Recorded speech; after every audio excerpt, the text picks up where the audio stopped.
Senhor, paz de Deus, amém. Vamos abrir as nossas Bíblias. Eu estou falando sobre oração. O primeiro tipo de oração é a oração de adoração, a segunda é de confissão, a terceira é de intercessão, a quarta de petição. Vocês perceberam que só a quarta oração que vai entrar petição, pedir, e a quinta ação de graça. Primeiro adoração, que nós vamos abrir lá em Salmo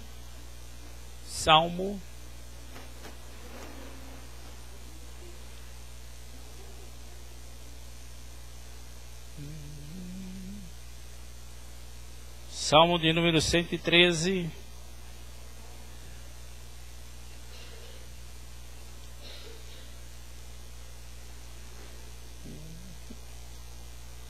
O Salmo ele é rico em orações. Aliás, 99% dos Salmos, ele vai girar em torno de oração. Oração de guerra, oração de petição, oração de livramento, de adoração. E o Salmo, ele era cantado, não é como nós lemos hoje, né? A gente só faz a leitura da letra, porque todo Salmo é um cântico. E cada salmo desse daqui, que tem do 1 ao 150, ele tem um lugar certinho na Bíblia, na história que ele entra. Alguns salmos, por exemplo, eu estou tentando fazer uma compilação, em que período aquele salmo foi cantado e por quem foi cantado. Às vezes aqui na Bíblia aparece Salmo de Davi quando foi liberto, Salmo de Davi quando estava na terra do Filisteu. Então já temos mais ou menos uma posição que estava lá, 1 Reis, 1 Samuel, 2 Samuel, né? Mas o Salmo de número 103, ele começa de uma maneira gloriosa. É uma oração de adoração, ou louvor, é uma oração onde você fala com Deus sobre os atributos dele. Irmão, como é que nós vamos conversar com alguém que se nós não conhecemos?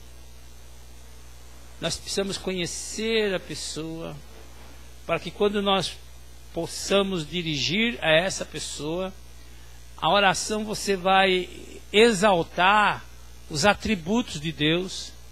Então nós precisamos conhecer quais são os atributos de Deus, para que eu possa adorá-lo como Deus onisciente, Deus onipresente, Deus todo-poderoso. Esses três atributos só Deus tem, mais ninguém. Ninguém mais tem esses três atributos. Então eu tenho que adorar, entrar na sua presença. Obrigado. Adorando a Deus nesses três atributos, né? A oração ou de louvor é uma oração onde você fala com Deus sobre os atributos dele, exaltando ao Senhor pela sua grandeza.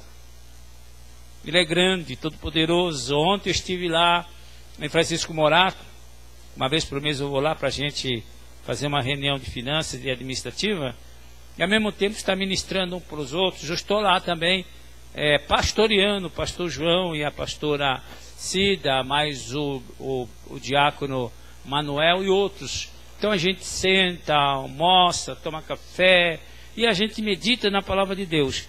E nós estávamos meditando exatamente nisso, na grandeza de Deus. Às vezes a gente solta uma frase solta, como por exemplo, Deus está no controle de tudo. Mas espera aí, é uma frase solta. O que significa Deus está no controle de tudo? Então nós temos que entender que Deus tem um propósito eterno. Deus tem um plano eterno. Um plano que começou lá no princípio, ou quando não havia dias, esse propósito já estava sendo escrito. Então esse propósito tem começo, meio e fim. E Jesus também, quando fez a sua oração, ele orou: Pai nosso que está no céu, santificado seja o teu nome, venha a nós o teu reino, seja feita a sua vontade. Qual que é a vontade de Deus? Aleatória? Não, ela é soberana, já foi determinada Antes que houvesse dias, antes que houvesse qualquer coisa, Deus elaborou um propósito eterno na vida de cada ser humano e um propósito eterno para resgatar a terra, para resgatar o homem e para implantar aqui na terra o reino milenar de Jesus e depois o reino eterno na regência de Jesus Cristo. Amém, Jesus? Então nós temos que entender, Deus está no controle de tudo, mas no controle do quê? Como?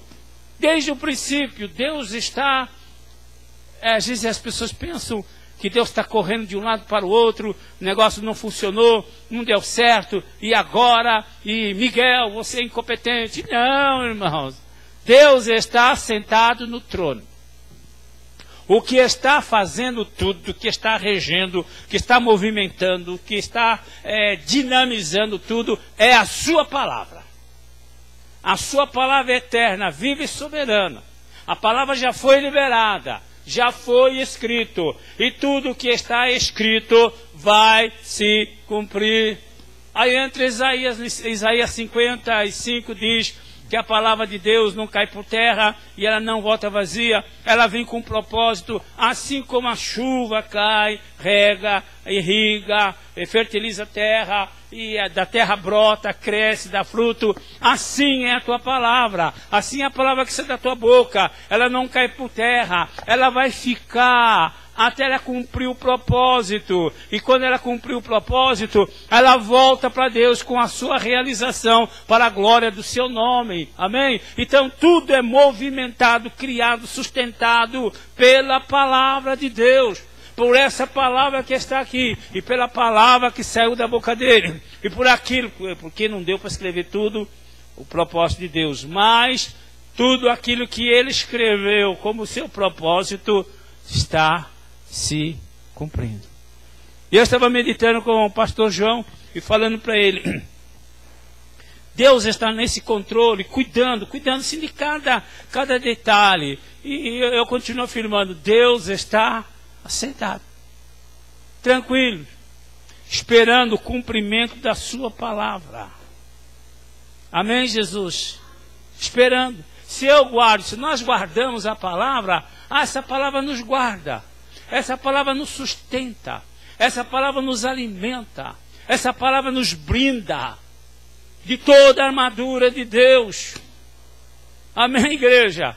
E se essa palavra está em mim, e se essa palavra habita em nós, nós poderemos pedir qualquer coisa e será feito por causa da palavra que está em nós.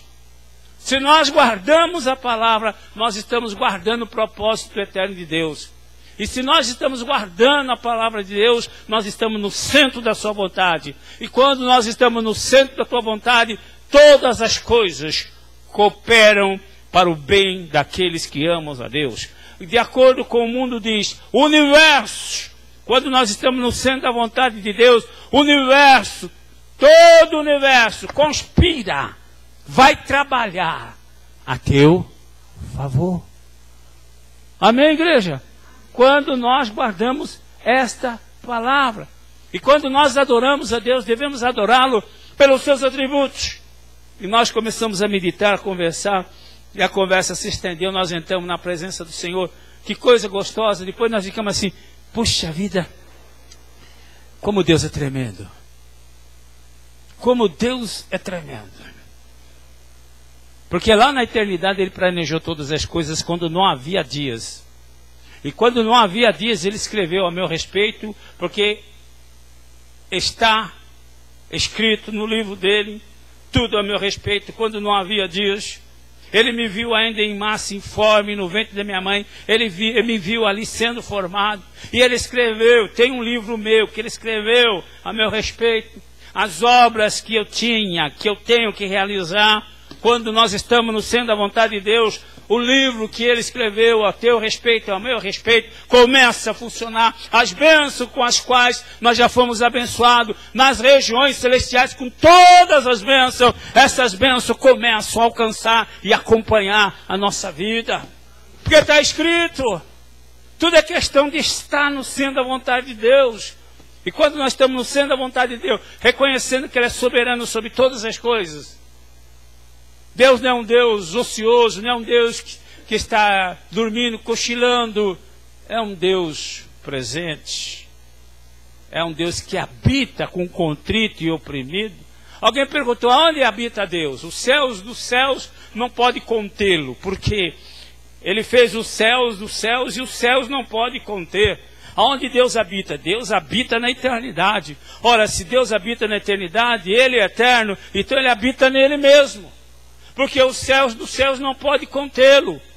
Mas aí entra um profeta dizendo, aonde está a habitação do Senhor? O Senhor habita onde? Aí vem a resposta, o Senhor habita com o contrito e com o oprimido. Mas Ele é tão grande, tão máximo, tão glorioso, tão esplendoroso, que os céus dos céus não podem conter a sua presença, por isso Ele habita nele mesmo. Mas ao criar o homem, aleluia, ao criar o homem, Ele colocou dentro de nós um lugarzinho dele. Existe dentro de nós um lugarzinho que encaixa direitinho a presença de Deus. E quando essa presença não está preenchida, o homem sente aquele vazio. Ele pode ter tudo, mas ele não pode. Ele pode ter tudo, mas ele não tem nada. Ele pode ser rico, bilionário, mas ele é pobre. É o mais miserável de todos. Não é o ter para ser. É aquela experiência que você tem quando o vazio é preenchido. É o vazio de Deus. Existe um ponto D aqui na nossa mente. Cientistas provaram isso. Colocaram alguns enfermos para fazer um teste na UTI aqui, a UTI lá. Esses pacientes vão receber oração e vão monitorar os seus neurônios, vão monitorar a sua mente. Esses recebem oração, esses não. Depois de um certo tempo, eles começaram a perceber que quando oravam, quando falavam em Deus, havia uma parte do cérebro do homem que entrava em ação. Os neurônios ali começavam a vibrar. E depois de um certo tempo, eles viram que aqueles pacientes da UTI que receberam oração, melhoraram consideravelmente. E aqueles que não receberam oração, permaneceram no mesmo estágio. Porque dentro do homem, às vezes, aonde está esse ponto? O ponto está aqui e está aqui, a mente do homem, lá na mente do homem. Quando se fala a Deus, os neurônios no cérebro ativa. É chamado ponto de Deus. Amém, igreja? Esse Deus tão grande e tão poderoso, então eu tenho que louvar esse Deus. Eu tenho que adorar esse Deus, porque Ele é grande, maravilhoso, e Ele está, aí eu falo, Ele está no controle de tudo. Alguém vai dizer, mas puxa vida, toda essa confusão, esses mundos, essas nações, esses reis e o capeta, essa coisa toda, como é que será que está Deus? Ele deve estar neurótico, ele deve estar arrancando os cabelos, arrancando a barba, ou fazendo o rolinho da barba, ou ficar fazendo caracolzinho com o cabelo, dizendo, oh meu Deus, Deus dizendo, oh meu Deus, não. Ele já determinou todas as coisas. Não é o determinismo, a sua vontade soberana, o seu propósito eterno está se cumprindo.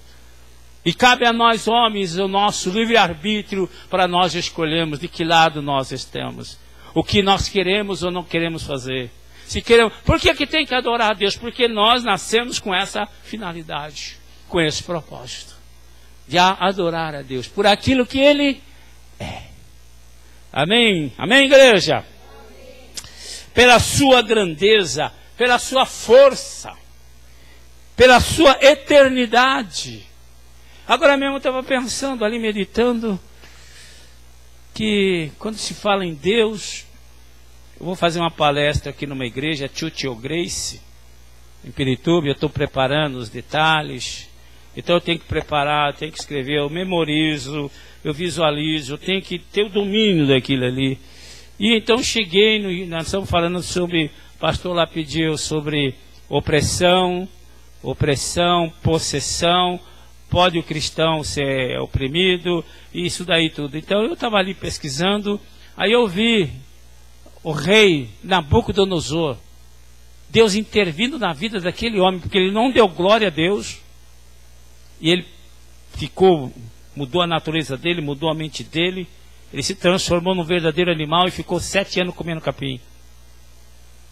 Aí nós vamos ver também o Beltesazar, que ele fez um grande banquete, chama o Carnaval da Morte, e ele convidou os seus convivas, convidou as suas concubinas, 1000 concubinas, o maior carnaval que se podia imaginar, beberam, comeram, se prostituíram, e num determinado momento, quando o rei já estava mamado, sob influência demoníaca, esse rei resolve afrontar o Deus vivo.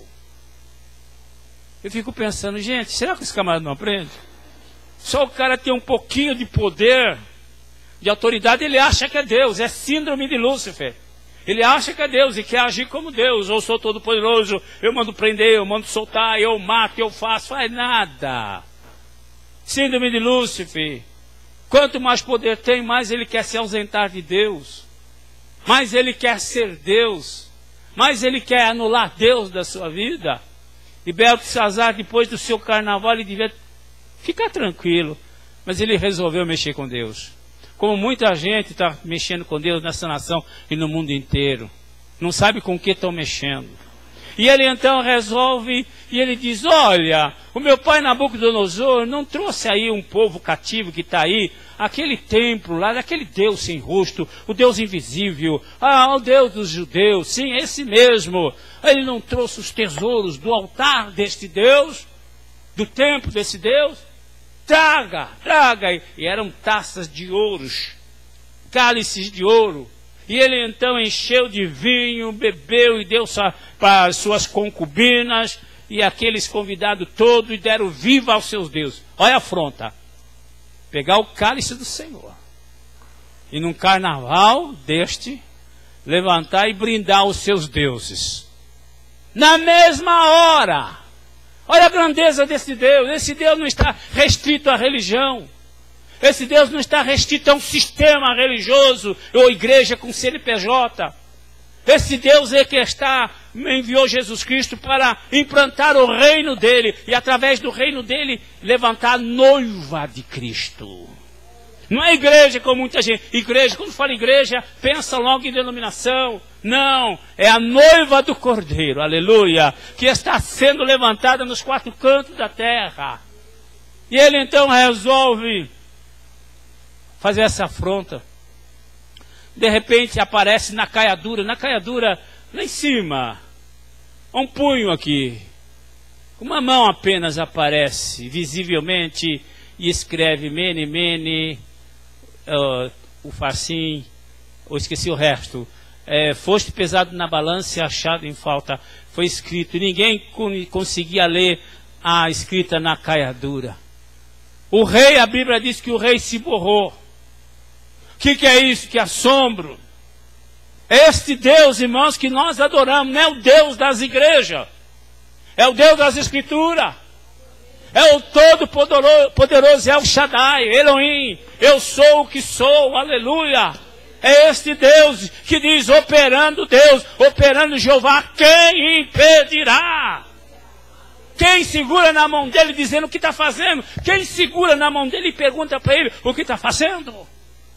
É o único Deus, não há outro Deus semelhante a ele. E a palavra de Deus diz lá em Deuteronômio capítulo 6, versículo 4, ouve, ó Israel, Jeová Elohim, é o único Deus, não há outro Deus fora de mim, diz o Senhor.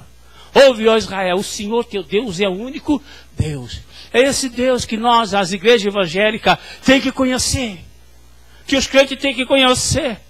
Que nós não estamos à mercê de qualquer doutrina flutuante, do que qualquer teologia disso, daquilo, do que essas idiotices que acontece, que esse lixo, que esses moveres que acontece, que não exalta e nem glorifica o nome do Senhor.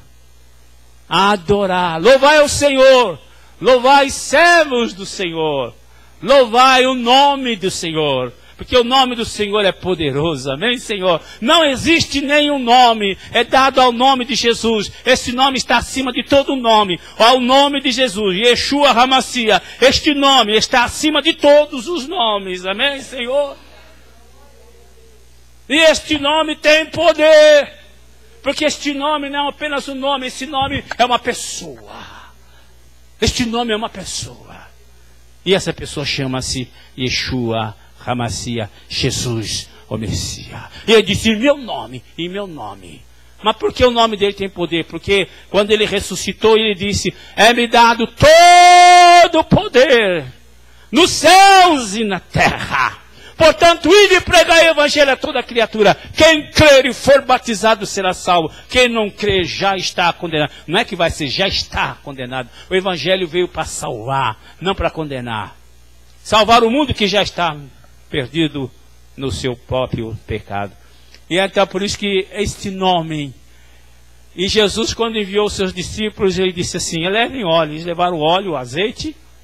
Os discípulos ungiram nas suas comitivas, porque eles ainda não tinham recebido o batismo com o Espírito Santo. Então eles levavam o óleo que era representando o Espírito Santo. E eles, quando iam pregando e orando, os enfermos sendo curados, talvez mortos sendo ressuscitados, maravilhas acontecendo, e os demônios sendo expulsos em nome de Jesus. E ninguém vai poder dizer, em nome de quem? Quem? Eu não conheço esse fulano. Como não? Como que o inferno, os céus e a terra, não conhece este nome? Esse único nome dado ao unigênito. Ele veio como unigênito e sai como primogênito. Aleluia. Esse é o Deus que nós servimos. E este nome tem poder. Porque ele venceu o inferno, venceu a morte, venceu todo o principado. E tem nas mãos as chaves. Cadê minha chave? E ele tem nas mãos, opa, deixa eu ver minha chave, perdi minha chave. Não, deixa eu ver isso aqui. Eu perdi, mas Jesus não perde. Ele diz, eu tenho nas mãos a chave da morte e do inferno. Estive lá, no inferno, venci, e tranquei a morte no meu próprio corpo. Quando a morte entrou, ele abraçou e... Amém, Jesus? Como Deus é lindo. No seu propósito eterno, ele fez a cruz. Jesus tinha que morrer na cruz, mas na cruz é maldito todo aquele que morrer em morte de cruz. Jesus se fez maldito, tomou a nossa maldição, tomou nossos pecados, porque naquele momento ele era o Cordeiro de Deus que tira o pecado do mundo. Mas Deus armou uma ratoeira para o diabo. Deus armou uma ratoeira. Rato, né? É a ratazana, né? A gente, quando quer pegar rato, camundongo, o que a gente faz? Ratoeira. A gente faz uma arapuca. Alguma coisa. Então Deus fez uma cruz, a cruz de Cristo. Eu posso chamar ela de sataneira. Sataneira. Por isso que Jesus estava naquela semana da Páscoa, aquela angústia, eu preciso ir para Jerusalém, preciso ir para Jerusalém. E perguntaram, mestre, mas não é lá que a turma está louca para te pegar? Ele falou, eu tenho que ir para lá. Mas e eu tenho que ir para lá? Vão me pegar, vão me prender, vão me julgar, vão me condenar e vão me matar. Pedro então pega Jesus, já preguei isso esses dias, né? E chama Jesus e disse, tal coisa não vai acontecer comigo. E Jesus disse, para trás de mim, Satanás. E Jesus vai. Jesus ficou obcecado pela cruz. Plano de Deus, propósito de Deus. E Jesus veio para cumprir esse propósito. Em 3 anos e meio ele veio e cumpriu todo o propósito. Ele cumpriu toda a lei. Ele cumpriu todos os profetas. Amém, Jesus?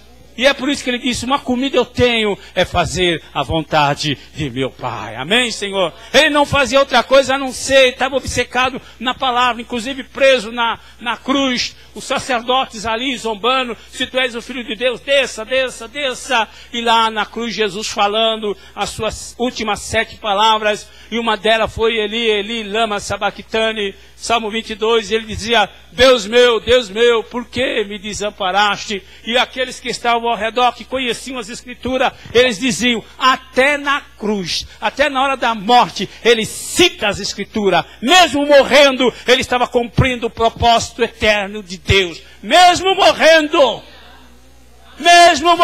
ele estava cumprindo o propósito de Deus. E ali na cruz ele estava cumprindo o Salmo 22. Aleluia! E ele ficou, ele podia descer, sim, ele podia. Mas ele falou, não vou descer. Porque todo o principado e potestade, a morte, não tinha autoridade sobre ele. Ninguém, porque ele não tinha pecado. O poder do pecado é a morte. E Jesus não tinha pecado, logo Jesus não podia morrer.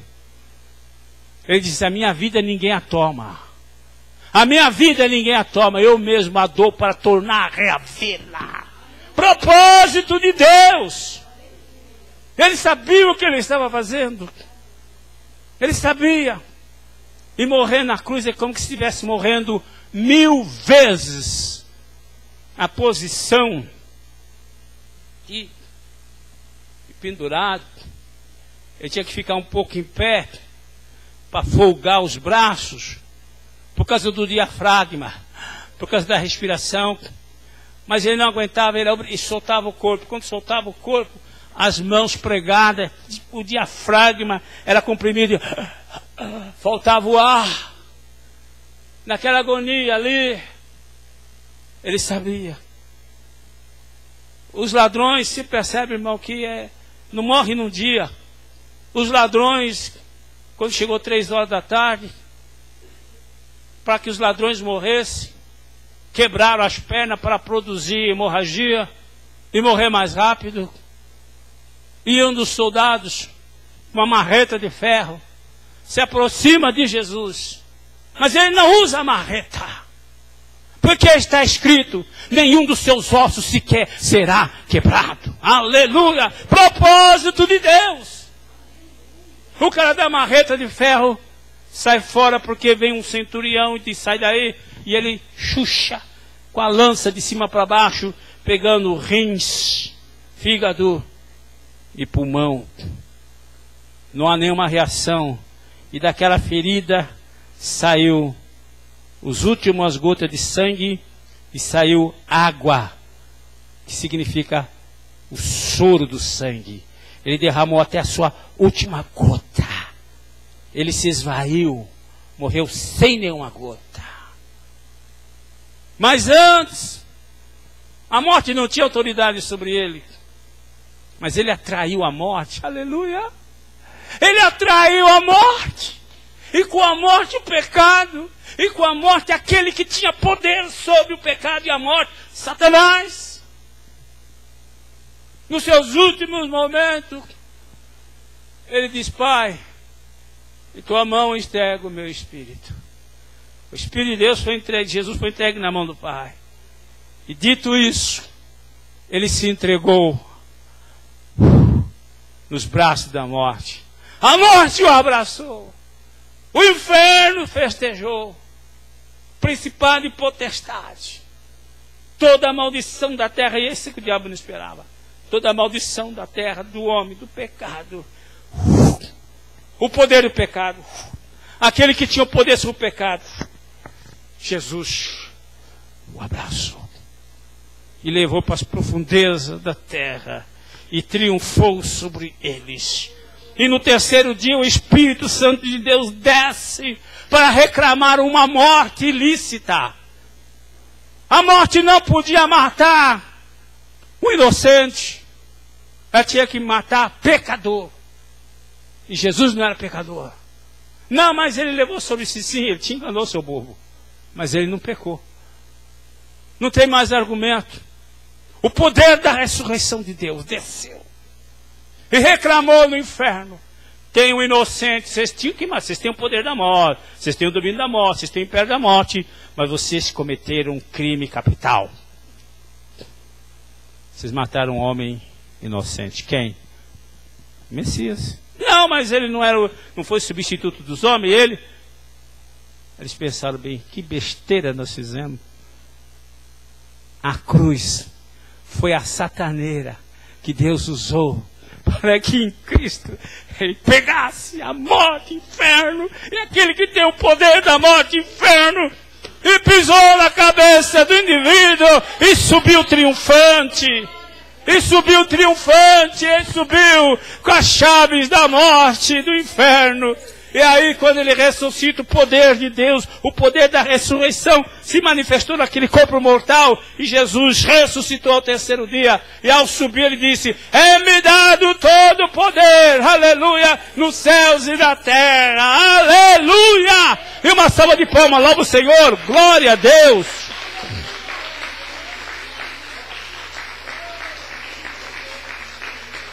Não há Deus semelhante. É o propósito de Deus. se cumpriu lá na cruz. E Ele transferiu esse propósito para cada um de nós. Ele venceu. Ele triunfou. E Ele disse, agora vocês vão. Assim como o Pai me enviou, eu envio a vós. Da mesma maneira, e eu posso dizer uau, e aleluia, e glória a Deus. Da mesma maneira. E agora tem uma coisa interessante. Eu gosto muito disso. Jesus não levou as armas que Ele tinha, Ele nos deu. Eis que vos dou poder, eis que vos dou autoridade, eis que vos dou autoridade e poder sobre isso. E Jesus liberou e depois soprou. Ficar em Jerusalém até que do alto seja revestido de poder. Jesus preparou toda a coisa. Jesus falou assim, bom, agora eu vou embora. Não, espera um pouco. Ainda falta uma coisa. Deixa eu ver aqui. Vem cá, Luciana. Não, vem cá, ô fofinha, você que está aí. Você vem cá. Corre. Vem. Diaconisa Mirinzinha, vem cá. Obreirazinha. Demorou. Veja bem, Jesus vai. O que Ele vai fazer? Obreirazinha, vem cá. Aí Jesus, bom, tô indo, hein? Aí Jesus diz, pegou a igreja. Ele diz, as portas do inferno não prevalecerão contra a minha igreja. Mas ninguém sabia quem era a igreja, porque a igreja nunca falou-se no nome da igreja, nunca. É o mistério de Deus oculto em Cristo. Mistério de Deus oculto em Cristo, estava em Cristo. Foi a primeira vez que Jesus falou, foi essa palavra, as portas do inferno não prevalecerão contra a minha igreja. Os anjos olharam um para a cara do outro e disseram, o que ele está falando? Os anjos dizem aqui, não sei. Mistério de Deus oculto em Cristo. Os principados e potestades do inferno disseram, epa, onde está escrito isso? Que revelação é essa? E que é isso? Igreja? O novo Israel? Onde está? Estava aqui nele. Aqui nele. Fica aí. Estava aqui nele. Mas quando foi gerado? No Getsemane. Quando ele orou uma, duas, quando ele orou com tanta intensidade, contra essa potestade, esse peso do inferno, com tanta intensidade que seus vasos sanguíneos dilataram e estouraram, e ele suou sangue. E naquele exato momento, ele liberou a igreja. A igreja dá uau quando o Espírito Santo de Deus desce. A igreja dá o seu grito de guerra, aleluia. É que o inferno levanta e diz, o que está acontecendo? O que está acontecendo no inferno? E alguém diz lá, chefão, você precisa ver o que está acontecendo lá em cima. O que é? Não sei não, uma confusão tremenda. Mas que confusão é essa? Vai lá você ver. Nós matamos ele. Ele voltou. Mas como que ele voltou? Ele voltou. Ele voltou através do Espírito Santo. E agora ele está dentro de 120 discípulos. Ele está dentro. Viu a besteira que nós cometemos? Agora ele está dentro. E ele desceu. Eu mandarei outro. E o Espírito Santo veio para glorificar Jesus. Aleluia. E antes de Jesus subir, ele chamou seus discípulos, sua igreja, dizendo, eu estou indo para o Pai. Peraí. Ele deu o capacete. Tirou a armadura dele. E deu a armadurazinha. Aí Jesus tirou as suas botas de fogo, de canela de fogo, de manto, terra. Aleluia. E deu para seus discípulos. Mas Jesus calçava 43, mas João calçava 37. Mas como é que dava quando cai no pé ajusta? Quando cai no pé ajusta. Quando cai no pé ajusta. Esse é o Deus que nós servimos. Aleluia, assim que funciona. E agora Deus vai colocar, cingir os lombos com a verdade. Quando coloca, cingir o cinto, para amarrar. Sabe, o cinto é para amarrar, para as coisas não cair, sustentar. E depois ele também colocou aquela bainha com a espada aqui. A minha espada, que é a minha palavra, eu coloco aqui, coloco na tua boca e no teu coração. Nós podemos usar a palavra aqui, podemos usar a palavra aqui, podemos usar a palavra de qualquer maneira e aqui em pensamento. Aí Jesus disse, vem cá, meu cara, toma meu escudo. Dá escudo. A espada do Espírito. E agora a minha capa, escarlate vermelha. Jesus tirou. Jesus foi a armadura dele disse, agora vai fazer o que eu mandei. Ide por todo mundo, pregar o evangelho a toda criatura, quem crê foi batizado será salvo. Quando entrar numa casa, saudai a casa. Se a casa tiver paz, a paz fica na casa, se não, volta para você. Se tiver capeta, expulsa. Se tiver morto, ressuscita. Se tiver leproso, purifica. Vai! Uau! Aleluia! Esse Deus que nós adoramos no seu propósito eterno. E agora nos últimos dias, o livro de Apocalipse está se cumprindo. O livro de Daniel já foi aberto. Daniel capítulo 12, você vai ver Daniel vendo todas aquelas coisas, vê o anticristo, o perfil do anticristo, a desordem que ele vai fazer, a perseguição contra os santos, e vai vencer. Ele vai levantar a perseguição contra os santos e vai vencer, vai prevalecer, porque ele vai levantar para prevalecer. Você vê tudo isso daí. Daniel vê avião, Daniel vê foguete, Daniel vê bomba atômica, Daniel vê o homem voando de asa delta, Daniel vê carro, Daniel vê essas coisas, mas era um homem que viveu há 700 anos antes de Cristo. O contexto dele era carroça, tração animal, puxada para o boi, para o cavalo, para o jumento.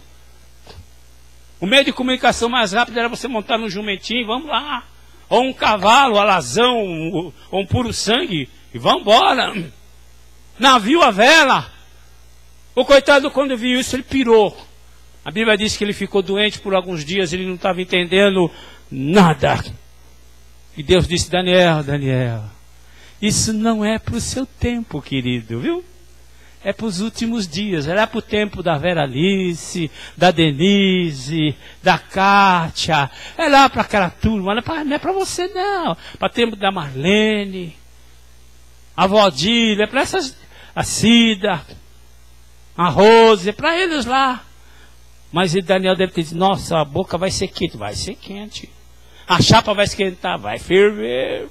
Mas não é no seu tempo não, Daniel, você sela a profecia para o tempo do fim, até 1260 dias, olha só, fica quietinho aí, Daniel, descansa, porque nos últimos dias os homens correrão de um lado para o outro, os homens voarão de um lado para o outro, e a ciência se multiplicará. Hoje a ciência está se multiplicando a cada ano, antes era a cada 100 anos, cada 80 anos, hoje a ciência se multiplica a cada ano. Nós já estamos vivendo os dias de Daniel. E nós já estamos vivendo os dias de Apocalipse. A Bíblia fala de duas bestas. Uma religiosa e outra política. Foi eleito o Papa Bento. Mas ele era fora do sistema.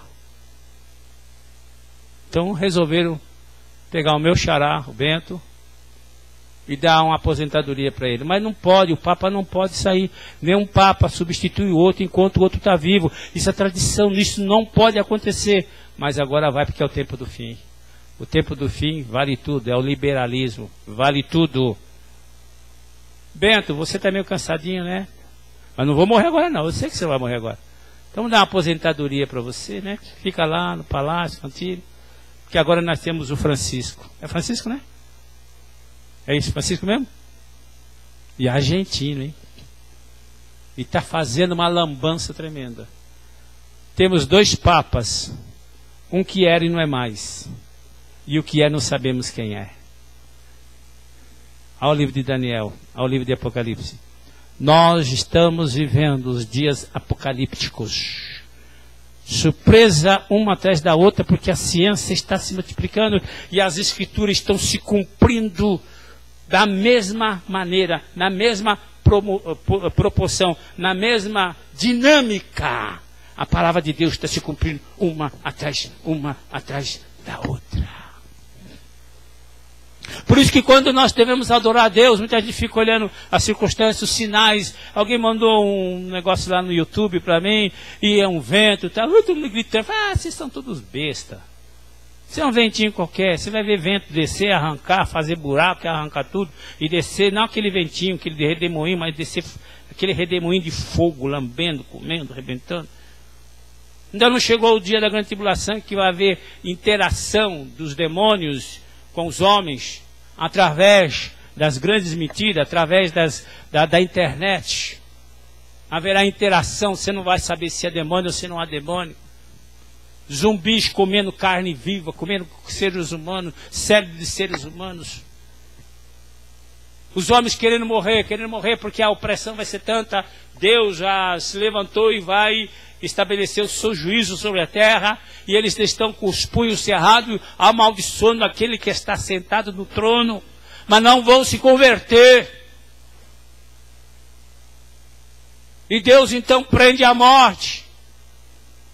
A aflição que eles vão passar vai ser tanta que eles vão se enfiar nos buracos da terra, dizendo: cubra-nos, esconda-nos daquele que está sentado no trono de glória. Vão procurar a morte, mas a morte vai fugir deles. O indivíduo vai chegar na estação rodoviária, seja a estação de metrô, quando o metrô vai passando, pula lá, passa por cima do cabra. Mas ele não morreu.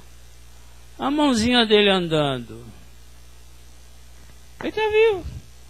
Aí ele vai subir lá em cima no prédio do Banespa, que é o mais alto, lá na Paulista, ou numa torre qualquer, botar a mão naqueles fios de alta tensão. Vai torrar. Mas ele está vivo. A morte fugirá deles. E ainda não temerão aquele que está sentado no trono. Por isso, quando nós adoramos, devemos adorá-lo na beleza da sua santidade. Porque Ele é Deus. E nós estamos vivendo um momento que você não podemos ficar alheio. É luta, é batalha espiritual. E ela começou. E de que lado você está? Ah, não estou do lado nenhum. Não tem neutralidade. Ah, eu estou aqui em cima do muro. Eu vou dizer para você, Deus já derrubou esse muro. Vai chegar o momento que Deus vai derrubar o muro e você vai ter que escolher que lado você está. Quem que você serve? Não podemos servir a dois senhores. Não podemos andar por dois caminhos. Não podemos entrar por duas portas. Quem é seu Deus? Quem você está servindo? Ah, não sei não. Eu sirvo Jeová dos Exércitos. Meu Senhor, meu Salvador, meu Redentor. Jesus é meu Senhor, meu general. Ele é meu rei. Eu sou súdito, servo dele. E estou pronto para dar o recado. Estou pronto para qualquer coisa. Amém, igreja? Eu o adoro por aquilo que ele é. Ele é lindo, ele é maravilhoso, ele é precioso, ele é glorioso. Adorar a Deus na beleza da sua santidade seria como elogiar a Deus falando sobre o que ele é. Jesus disse: Deus procura adorador. Porque não tem, é difícil. Então Deus procura adorador que o adorem em espírito e em verdade. Não é cantar, dançar, pular, adrenalina pura, esse movimento ou aquele movimento, não interessa. Deus está procurando. Se Deus está procurando é porque não tem. Porque é raríssimo. Outra coisa que Deus procura: os fiéis da terra. Os fiéis da terra. Outro que Deus procura: intercessor. Alguém que se levante e se coloque na brecha. Amém, igreja? Como é bom servir o Senhor, porque Deus é bom o tempo todo, e o tempo todo Ele é bom. Adore a Deus, reconhecendo sua glória e sua majestade. Adore a Deus sabendo que Ele é Deus na tua vida. Não olhe para o seu umbigo. Não olhe para a luta que você está passando. Porque a luta faz parte da nossa vida. Nenhum fruto amadurece sem o calor do sol. Eu tenho um pé de abacate lá. Tá assim, ó. Quem quiser ir lá vai para lá, vai buscar, tá cheio. 3 pés de abacate, tá assim. Quando cai vai começar a quebrar todas as minhas telhas. Eu pego um abacate daquele, mas tá duro. Meu pai levava cachos de banana, colocava lá, como tinha muita criança, às vezes a gente ia comer até banana verde. Meu pai dizia, deixa a mão de ser besta, peraí. Meu pai pegava um saco de estopa, colocava dentro e enrolava jornal. A banana que levava 1 mês para amadurecer, em 1 semana estava madura. Por causa da opressão, do sufoco. As lutas e as tribulações que nós passamos, não é para nos matar. É para fazer, é para manifestar a glória de Deus que está dentro de nós. Que apesar dos pesares, apesar do exterior ser o caos total, aqui tem paz. Porque aqui está o reino de Deus. Aqui. Não se turbe. Não se turbe o vosso coração. Não fiqueis ansiosos por coisa alguma. Perto está o Senhor. Não importa a luta. Eu já disse para vocês que eu recebi uma mensagem de uma nação aí que está sendo perseguida, está sendo dizimada, e vazou uma notícia, uma mensagem para cá, e eles pedindo oração. Vocês da Igreja Livre, por favor, ora por nós, porque, olha, nós não vamos sobreviver. Do jeito que vai ser uma carnificina, vai haver destruição em massa, uma verdadeira chacina. Ore a Deus! Para que nós possamos ficar firmes. Eles não pediram oração, que Deus nos livre. Não. Foi para isso que nós viemos. Para isso que nós estamos aqui. No mundo tereis, mas nós vencemos o mundo, esse sistema maligno, nós vencemos. Porque maior é aquele que está aqui do que aquele que está lá. Todas essas aflições, a Bíblia diz que as tribulações, a momentânea tribulação, não é para comparar com a glória que há de vir. Com a glória que vai ser manifestada aqui, de dentro para fora. Está aqui dentro. Lembra que eu falei para vocês do lugarzinho de Deus?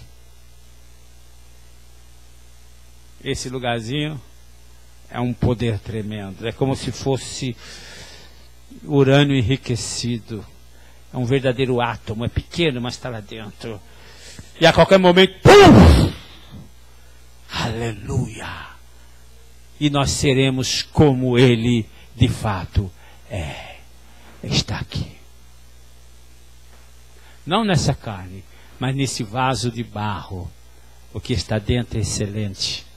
E é maravilhoso. Posso ouvir um amém? Está muito quietinho aí, amém, Jesus? Oração de confissão, fique esperto aí em cima. Salmo de número 32, versículo 1 ao 5.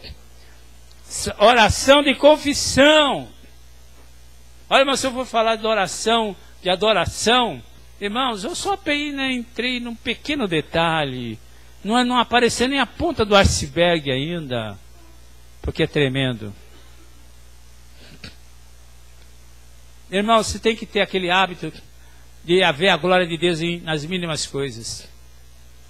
Eu não olho o caos, de vez em quando olho, me aborreço, mas eu vejo a grandeza de Deus no pôr do sol, eu vejo a grandeza de Deus no amanhecer, eu vejo a grandeza de Deus, ainda que eu não queira, mas eu olho para o céu, eu vi umas nuvens, eu falei, meu Deus, que nuvens, será que ninguém está vendo essas nuvens? Com um grecim, uma nuance de grecim, meio escuro, meio claro, meio cinzento, e atrás aquelas nuvens brancas, como nuvens prateadas, e ela não estava dourada como o sol, elas estavam prateadas, como pode ser uma coisa daquela, aquelas nuvens cintilantes, outras carregada, mas aquela nuvem, aquele tufo de nuvem, estava mostrando a glória de Deus. Não é contemplar o caos. Tem gente que vê o caos em todo lugar. Ó, meu filho, para com isso, deixa de ansiedade. Perto está o Senhor. Amém? É, pastor, não é fácil. Não, eu sei que não é fácil. Ah, mas não é essa força, não é força física, não é a força. Deus, quando chamou Gideão, ele falou assim, o anjo, salve varão valoroso, ó, falou, porque ele não tinha valor, ele achava que ele era o menor, pequeno, fraco, insignificante, mas o anjo já chegou empoderando. Salve, varão valoroso, o Senhor é contigo. Ele começa a reclamar lá. Pois o anjo diz, vai nessa tua força. Que força? Que força? Está aí dentro. Está aí dentro. É Deus que desperta na hora certa, no momento certo. Não será destruído. Deus não concede luta, tribulação, além da nossa capacidade de suportar. Espere e verá do que você é capaz. Eu falei para vocês um testemunho de uma pessoa que ficou uma semana no mar, lembra que eu falei? E isso aconteceu há uns anos atrás. Semana passada aconteceu de novo, um camarada ficou no mar uma semana. Pergunta para ele, como é que você sobreviveu? Ele falou assim, cara, eu não sei. Não era eu que estava lá, não. Não era esse cara aqui, não. Um outro lá dentro. Agora eu sei quem eu sou. Uau! É esse que Deus está dizendo. Você pode. Você consegue. Por fora, minha mãe dizia, a bela viola, né? Por fora, minha mãe dizia, mas por fora tremores, fraqueza, pânico, medo, sombra, treva, ansiedade, depressão. Mas por dentro é o homem interior formado em Cristo Jesus, revestido pelo Espírito Santo e lavado no sangue de Jesus Cristo. Aleluia! É com este que Deus está dizendo. Não é com essa carne barata, debilitada. Por isso que ele está dizendo, vai nessa tua força. E outra coisa que ele diz, levanta-te, põe em pé, e eu falarei contigo. Deus não fala com ninguém sentado, nem deitado, e nem se arrastando. Ele vai dizer, o que está vendo aí? Levanta. Levanta. Se ele disse para o paralítico olhou, 40 anos, estou aqui, nasci assim. Ele podia dizer para Pedro, né, qual que é a sua? 40 anos, eu nasci assim. Ele tinha todo o direito de dizer isso, mas quando Pedro olhou para ele e disse, eu não tenho ouro nem prata, mas aquilo que eu tenho eu te dou. Está aqui, eu tenho Cristo, eu tenho a graça, eu tenho a palavra rema. Levanta e anda! O cara, e saiu saltando, dançando. Não é como muita gente que sai levantando, não, mano. Saiu saltando, pulando, dançando, todo mundo disse, o que está acontecendo aqui? Que é isso? Multidão e multidão. Não era o paralíticozinho? Não era o paralíticozinho? Mas não era. O que aconteceu com ele?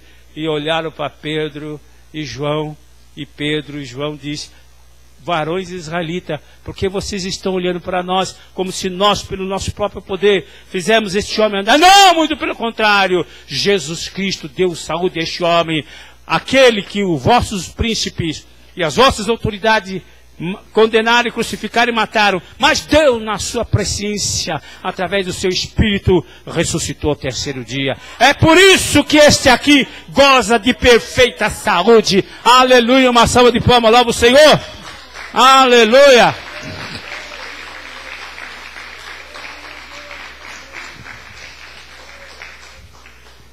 Todo mundo olhando para Pedro e João. Aqui todo mundo está fazendo. Fui eu, viu? Foi no meu ministério, foi no meu programa de rádio e TV, viu? Vem aqui acontece, viu? Vem aqui. Eu oro e acontece. Subo um monte, desço um monte. Vem cá, sou isso, sou aquilo. Eles disseram, isso logo transferiram o foco. Opa, não somos nós. Jesus. Amém? Está em você. Não se subestime. Você vai vencer. Já venceu. Porque quando você fez a escolha, você fez a escolha certa. Pode acontecer que acontecer. Você não pode ser derrotado. Você não pode ser derrotado, nem a morte. Quem nos separará do amor de Deus em Cristo Jesus? A morte não, principado não, potestade não, dor, problema. Nada neste mundo pode nos separar do amor de Deus em Cristo Jesus. Ninguém pode. Você não é vencedor. Você é muito mais Uau, eu só tenho que dizer uau, glória a Deus. Amém? Entenderam? Mente diferente, comportamento diferente, atitude diferente. Põe-te em pé, arregaça as mangas e comece. Mas não tenho força. Quem é que disse que você não tem força? Comece. Quando você começar, você vai ficar meio assim. Mas quando você terminar, você vai dizer, não acredito. Não acredito. Você está entendendo? Se você ficar parado, as coisas não acontecem. Mas quando você começa a fazer, quando você terminar, você vai dizer, não acredito. E muita gente vai dizer, fez sozinho? Você conseguiu? Não acredito. Alguém te ajudou? Falei, sim, me ajudou. Espírito Santo. E os anjos. Nunca se esqueça que você não está sozinho. Os anjos também te ajudam, sabia? Que eles te dão capacidade de habilidade. Você passa a ser um defresh.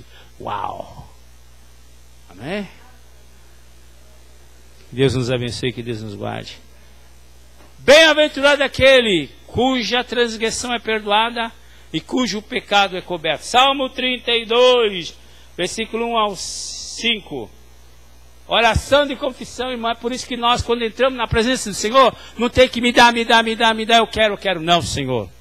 Tem misericórdia de mim. Pequei. Fazer igual o filho pródigo. Pequei contra ti, pequei contra os céus. Não sou digno de ser chamado teu filho.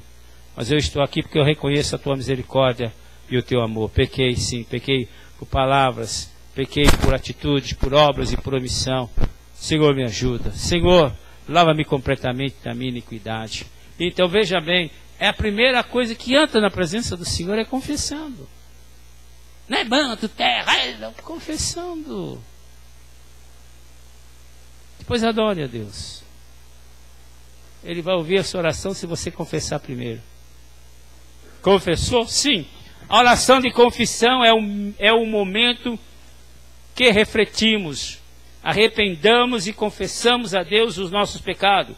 Devemos falar com Deus, contando o que fizemos de errado, reconhecendo que somos falhos, o que fazemos de errado contra nós mesmos ou contra alguém também aborrece a Deus e deve ser confessado.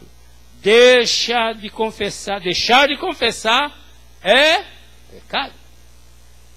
Uma oração sem um momento de confissão não será ouvida. Abra seu coração diante do Senhor, confessando os seus pecados. Ele já sabe, mas quer ouvir dos seus lábios com expressão de arrependimento. Ele sabe. Ele quer apenas que você reconheça que você falhou. Não para o bel prazer dele, não. Que você reconhece que você falhou porque você falhou, para lhe mostrar a bondade dele e a misericórdia dele na sua vida. E depois disso ele diz, vai e não peques mais. Aleluia, glória a Deus. Amém, igreja? Estão aí ainda? Oração de confissão. Depois nós entraremos na oração de intercessão, essa é boa. E oração de petição. Então nós vamos depois aprender essas duas aí. No nome de Jesus, vamos ficar em pé.